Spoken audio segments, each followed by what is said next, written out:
علم و ادب کون سے میری بات ہو گئی، علم و ادب کون سے میری بات ہو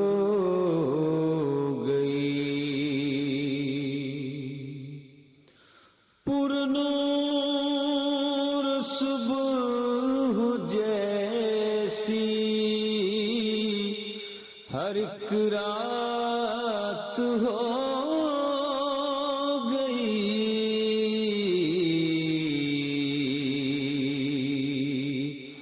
علم و ادب کلب صادق صاحب کی شخصیت پہ بات کرنا خود میرے لیے بہت مشکل ترین امر ہے، اور آپ کے لیے بھی، کیونکہ ہم ہوں یا آپ ہوں، ہم لوگوں نے ان کی آدھی زندگی دیکھی ہے، ابتدائی زندگی، جو تو مسکرائے کہنے لگے میں ہاں کہہ تو رہا ہوں۔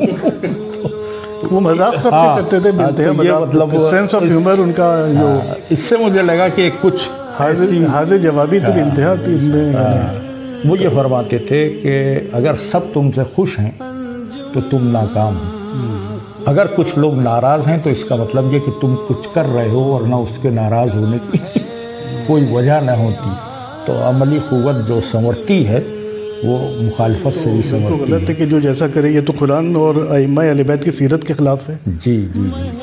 تو والد مرحوم کی ایک خوبی یہ تھی جو ہم میں کسی میں نہیں ہے، ہمارے پورے خاندان میں کسی میں نہیں ہے، جی جی جی، کہ جس قدر ان کی مخالفت ہو، ان کے خلاف اشرے پڑے جائیں، اخباروں میں ان کے خلاف لکھا جائے، ان کے سکون اور اطمینان میں فرق نہیں آتا تھا۔ ویسے ہی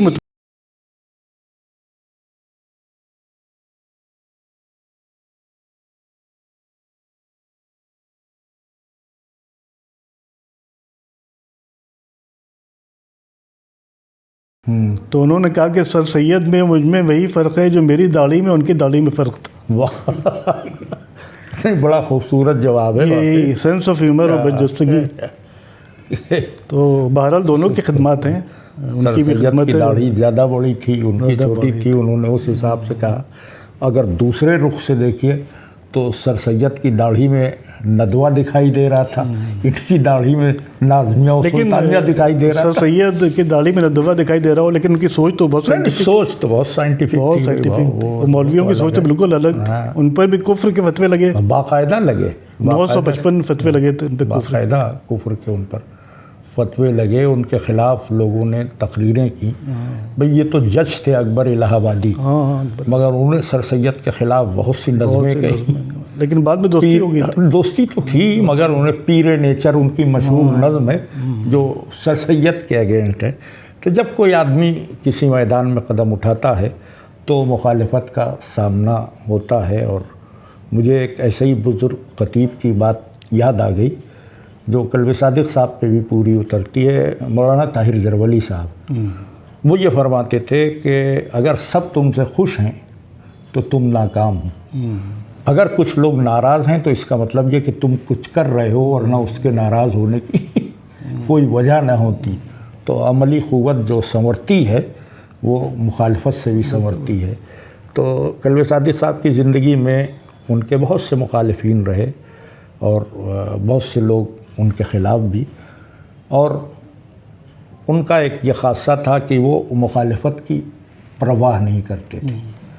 کبھی انہوں نے مخالف آواز کی پرواہ نہیں کی، بلکہ ہر جگہ ہر مخالف کو بھی سینے سے لگانے کو تیار رہتے تھے۔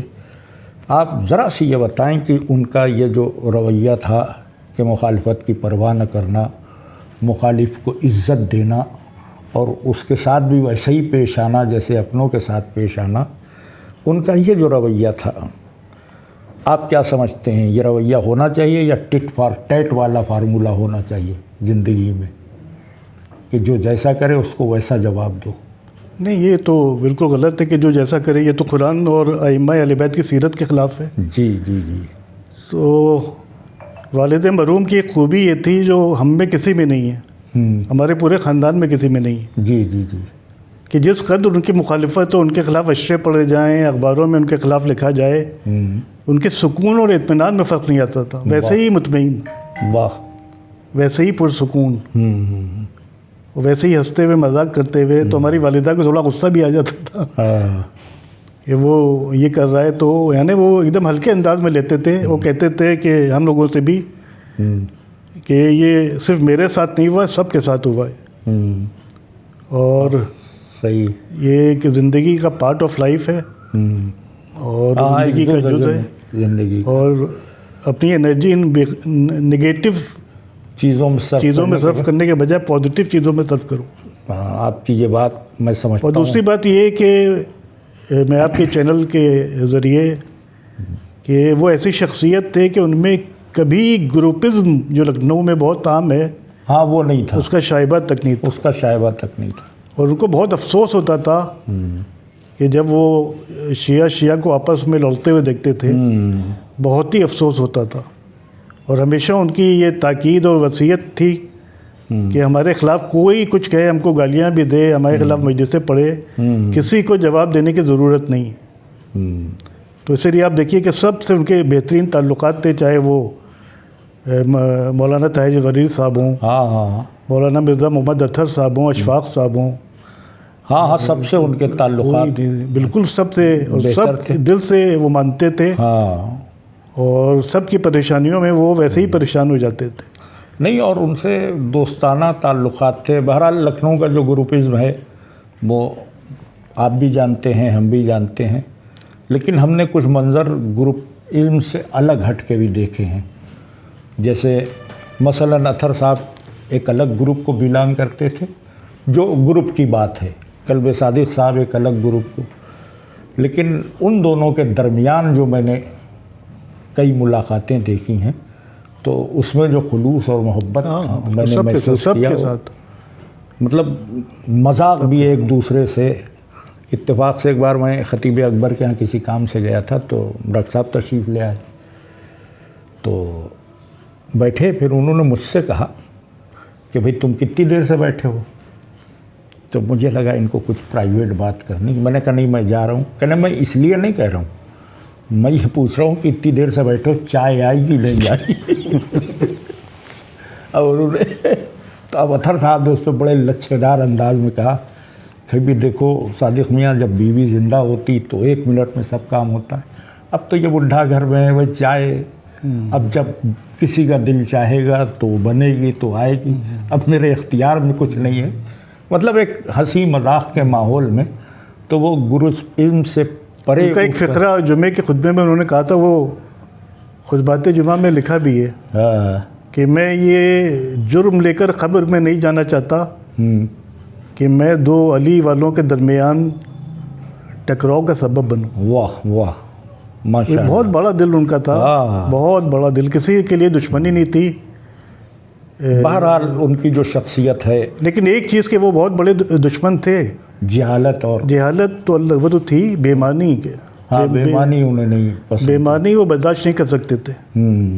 پھر وہ معاف نہیں کرتے تھے اگر کوئی بےمانی ان سے کر لے تو نہیں معاف کرتے تھے. کیونکہ آپ کو میں پہلی بار شاید آج کسی چینل پہ کہہ رہا ہوں کہ جس شخصیت نے اتنے ادارے کھولے، کالجز کھولے، ٹرسٹ اتنا بڑا چلایا، اس شخصیت نے اپنے لیے کچھ نہیں کیا. واہ. اور 1 انچ زمین بھی انہوں نے نہیں اپنے نام نہیں لی، اپنے بچوں کے نام نہیں، بلکہ وہی ہمارا آبائی گھر ہے، وہی گھر ہے. کوئی ان کا بینک بیلنس نہیں تھا. ان کے انتقال کے بعد جو سینٹرل بینک آف انڈیا نقاص میں ان کا اکاؤنٹ تھا، اس میں بالکل معمولی سی رقم نکلی، تقریباً 1.25 لاکھ یا 1.5 لاکھ. تو یہ دیانت داری اس قدر ان میں تھی، امانت داری اور خوف خدا. بالکل صحیح. کہ وہ یہ برداشت نہیں کر سکتے تھے کہ جو پیسہ آ رہا ہے، جو رقوم شریعہ، اس میں ایک پیسے کا بھی مس یوز ہو. اور اگر ان کو معلوم ہو جاتا تھا تو بہت سخت ایکشن لیتے تھے. ایسے بے انتہا نرم تھے، لیکن اگر کسی ہر چیز کو معاف کر دیتے تھے. ان رقومات میں کچھ خرد برد، لیکن اگر بےمانی وہ برداشت نہیں کر سکتے تھے. واہ. میں نے کلب صادق صاحب کو ایک بہت بڑا ذاکر اور خطیب پایا، اور میں سمجھتا ہوں کہ یہ میں سمجھ رہا ہوں، کوئی متفق ہو یا نہ ہو، ان کی شخصیت کا جو مرکزی نقطہ تھا وہ ان کی خطابت تھی۔ تو آئیے ان کی خطابت کے حوالے سے کچھ بات آپ کو، کوئی ان کا خطیبانہ ایسا رخ جو یادگار ہو، آپ کے یادداشت میں ہو تو بیان کریں۔ کوئی ایسی مجلس، جیسے ابھی اس سے قبل شام غریبہ کی ایک مجلس کا تذکرہ ہوا، اور کوئی مجلس ایسی جو آپ کے دماغ؟ بہت ہی مجلسیں ان کی یوٹیوب پر بھی پڑی ہوئی ہیں، اور پاکستان اور کراچی میں تو ان کی بہت مقبولیت تھی، یعنی ہم تو دیکھے ہوئے ہیں کہ ہزاروں لاکھوں لوگوں کا مجمع ہوتا تھا، اور سب سے زیادہ لوگ کہتے تھے کہ ان کی زبان بالکل سادہ، سمپل، اور انداز بالکل یعنی لگ رہا ہے بات چیت کر رہے ہیں، تو یہ لوگوں کو بہت پسند آتا تھا۔ اور اسی سادہ زبان میں، روا زبان میں، لکھنؤ کی خاص طور پہ خاص جو زبان ٹکسالی زبان یا اردو زبان جو لکھنؤ کی ہے، اسی میں ٹکسالی زبان تو مولانا اطہر صاحب استعمال کرتے تھے۔ ہاں، مگر کلب صادق صاحب کی بھی زبان اپنی زبان بہت مستحکم خالص تھی، لکھنوی تھی زبان، اور ان کو غصہ آ جاتا تھا کہ اگر کوئی غلط زبان ان کے سامنے بولے فوراً ٹوک دیتے تھے، چاہے کوئی ہو۔ تو یہ اس کے علاوہ خلوص ان کا اور محبت اہل بیت بے انتہا ان کے دل میں تھی۔ بے شک۔ میں ایک واقعہ آپ کو بتانا چاہتا ہوں، حالانکہ کچھ لوگ یہ سمجھتے نہیں ہوں گے، وہ ظاہر نہیں کرتے تھے۔ جب ذاکر نائک کو مانتے تھے، اس کی تقریروں کو وہ پسند کرتے تھے، لیکن جب ذاکر نائک نے ایک تو رسول خدا صلی اللہ علیہ وسلم کی شان میں اور امام حسین علیہ السلام کی شہادت کے بارے میں گستاخانہ جملے کہے، تو اس کے بعد وہ بالکل اس انسان سے نفرت کرنے لگے۔ اور علی گڑھ میں ایم یو کالج میں نماز ہال میں ٹوپیاں رکھی تھیں جو ذاکر نائک لگاتا تھا، اسی قسم کی گول گول ٹوپیاں رکھی تھیں، تو انہوں نے کہا کہ ہٹاؤ، یہ وہی خبیث ایسے ہی پہنتا ہے، یہ نہیں رہیں گی اب۔ اچھا، واہ۔ تو اس قدر وہ یعنی سائنٹیفک اپروچ کی شخصیت، لیکن عقیدے کے معاملے میں وہ بہت ہی مستحکم تھے، اور بہت وہ یعنی مالی امداد بھی دیتے تھے۔ جو حب اہل بیت میں کتابیں لکھتے ہیں، اہل سنت جو محققین اور رائٹرز ہیں، ان کی بہت انہوں نے مدد کی۔ اب ان کے نام ہم یہاں پہ نہیں بتا سکتے، لیکن علی گڑھ میں ایک صاحب ہیں کہ جو اہل بیت کے لیے بہت سی کتابیں لکھ رہے ہیں، تو ان کی الحمدللہ۔ تو ان کی خاموشی سے مدد کرتے تھے، جو کسی کو پتہ بھی نہیں چلتا۔ تو جہاں وہ ایک طرف یہ چاہتے تھے کہ قوم سائنس اور ٹیکنالوجی اور انگلش تعلیم کے میدان میں آگے جائے، وہاں وہ عقائد کے معاملے میں بھی بہت ہی یعنی مستحکم تھے، اور ان کو یقین بہت تھا قرآن مجید پر، رسول خدا صلی اللہ علیہ وآلہ وسلم اور ائمہ اہل بیت ان کی حقانیت پر۔ نہیں، وہ تو بہرحال جب فضائل پڑھتے تھے تو بے پناہ فضائل پڑھتے تھے۔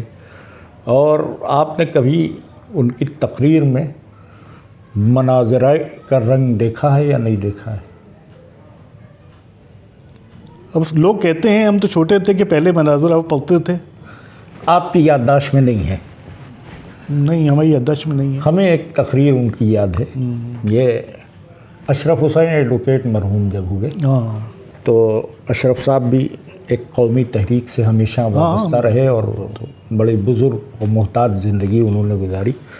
ان کی مجلس ناظم صاحب کے امام باڑے میں ڈاکٹر کلب صادق صاحب نے پڑھی، اور ان جملوں کے ساتھ پڑھی کہ یہ میں پڑھ نہیں رہا ہوں، مرحوم کی روح مجھ سے پڑھوا رہی ہے۔ کیونکہ اشرف صاحب کا ایک خاص رخ تھا، وہ مطلب ایک ایسا رخ تھا کہ ان کو دشمنان اہل بیت سے بے پناہ نفرت تھی۔ تو وہ جو انہوں نے مناظرہ ڈاکٹر کلب صادق صاحب نے پڑھا، اس شان سے میں نے کبھی ان سے ویسے نہیں سنا تھا۔ یوں تو اشارے کر دینا اور وہ تو ایک الگ بات ہے، لیکن پوری گفتگو اشرف صاحب کے مزاج کے مطابق، تو اس سے مجھے یہ لگا کہ وہ ذاکری کے جتنے میدان ہو سکتے ہیں سب کے شہسوار تھے.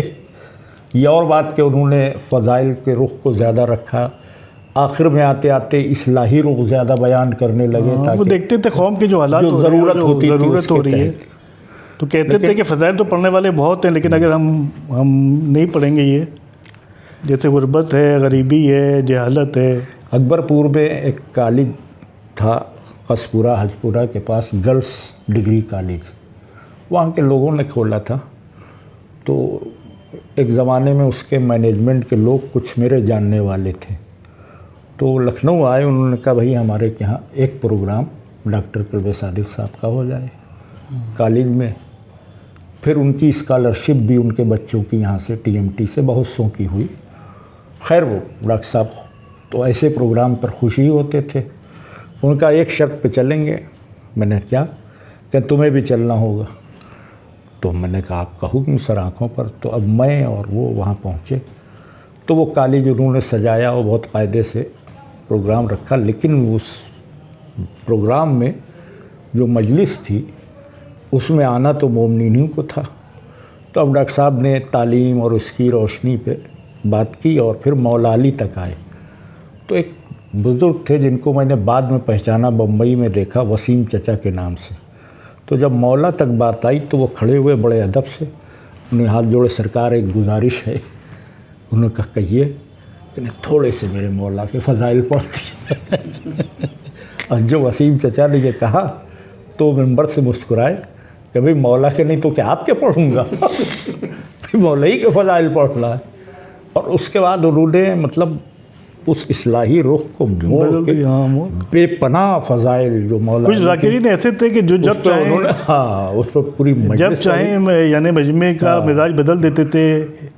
ایک تو مولانا مرزا محمد اطہر صاحب، ان کا بھی یہی تھا، جب چاہیں بدل دیں. وہ ہمارے والد مرحوم، اور بھی بہت سے لوگ تھے، لیکن بھی بہت سے لوگ تھے. بھائی میں نے اب آپ نے شاید نہ سنا ہو، اپنی زندگی میں جن ذاکرین کو سنا اس میں طاہر زرولی صاحب مرحوم تھے.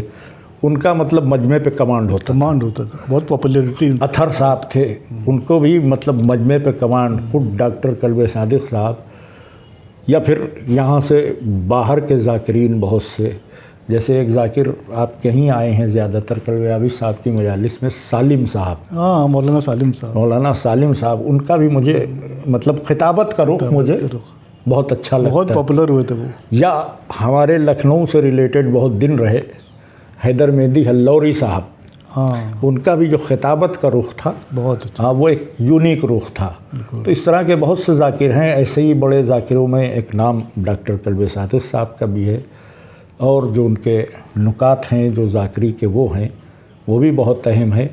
نوری میاں بولنا تو آپ کو زیادہ چاہیے، آپ کے والد کی بات ہے، لیکن شاید میں زیادہ بول رہا ہوں. نہیں، آپ بہت معذرت کے ساتھ. بہت اچھی گفتگو ہے. جیسے انہوں نے مثال دی، ایک زمانے میں نماز اور اہل بیت کا زور چل رہا تھا، اس پہ لوگ آپس میں جس کو عوامی زبان میں کہیے چٹیاں لڑاتے تھے، اس ہوٹل پہ بیٹھ کے ہو وہاں. اس پہ ڈاکٹر کلب صادق صاحب نے کہا کہ دیکھیے ہم جیسے بھی ہوں، اگر ہمارے دل میں اہل بیت ہیں تو یقیناً بخشش ہوگی. تو انہوں نے مثال دی کہ میں لکھنؤ سے امریکہ چلا گیا. اب وہ پڑھ رہے ہیں، لکھنؤ سے امریکہ چلا گیا. امریکہ نیو یارک ایک دم صاف ستھرا شہر، نہ مکھی نہ مچھر، مگر میری قبا میں پھنس کے ایک مکھی امریکہ چلی گئی. کہ اس شہر میں مکھی کا وجود نہیں ہے، مگر میری قبا میں مکھی وہاں چلی گئی. تو مجھ جیسے گناہگار کی قبا سے مس ہو کے ایک مکھی اگر امریکہ جا سکتی ہے تو یہ جو گناہگار ہیں اگر علی سے مس ہو جائیں تو جنت کیوں نہیں جا سکتے. یہ مطلب ایک نقطہ جو انہوں نے پڑھا، ہو سکتا ہے کہیں کیسٹ میں محفوظ بھی ہو. تو بہرحال ایک بے پناہ خطیب، ایک بے پناہ شاعر، ایک بے پناہ ذاکر. آخر میں نوری میاں سے یہ درخواست کروں گا کہ آپ آنے والے عہد کو اور موجودہ عہد کو کلب صادق صاحب کے حوالے سے کیا پیغام دینا چاہیں گے؟ مجھ حقیر کا پیغام یہ ہے کہ وہی جو ان کا پیغام ہے کہ ایجوکیشن میں ایکسل کریے، بے شک. کیونکہ آج مسلمانوں کو اس غلطی کا احساس ہو رہا ہے کہ انہوں نے اسکولس نہیں کھولے, کالجز نہیں کھولے, یونیورسٹیز نہیں کھولی, ان کے بچے تعلیم سے محروم رہے. اگر یہ اس طرح کا سچویشن, اس طرح کی سچویشن نہ ہوتی تو آج اس ملک میں بھی مسلمانوں کے جو مسائل ہیں وہ شاید نہ ہوتے. بے شک. تو بہرحال انسان ٹھوکر کھا کر سنبھلتا ہے.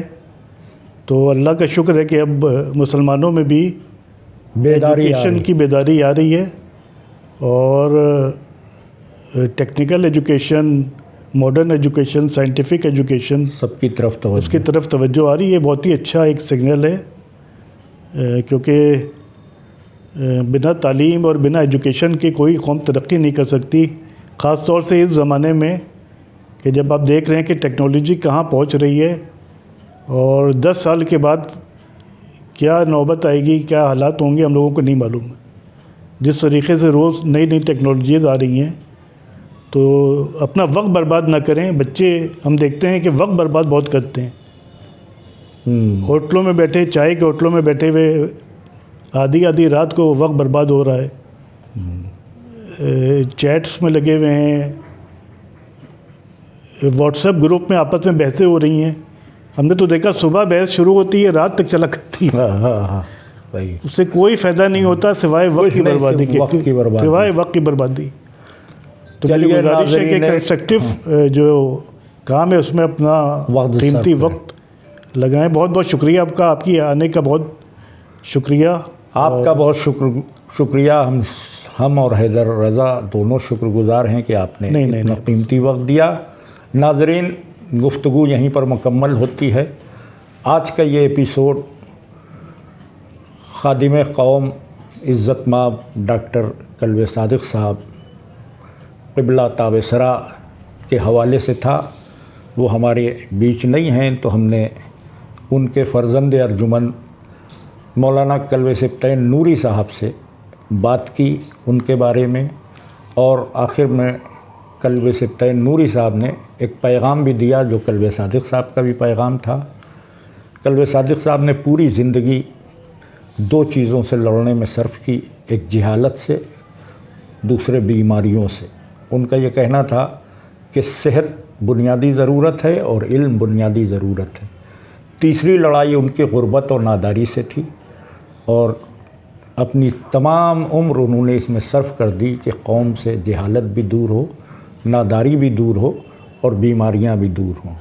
بہرحال جب تاریخ آگے بڑھے گی اور قوم کا وقار آج سے کچھ زیادہ بہتر ہوگا, اور جب قوم تعلیمی منزل معراج پر پہنچے گی, تو اس کے تعلیمی سفر کی بنیادوں میں کہیں نہ کہیں ہم ڈاکٹر کلب صادق صاحب کو بھی دیکھیں گے.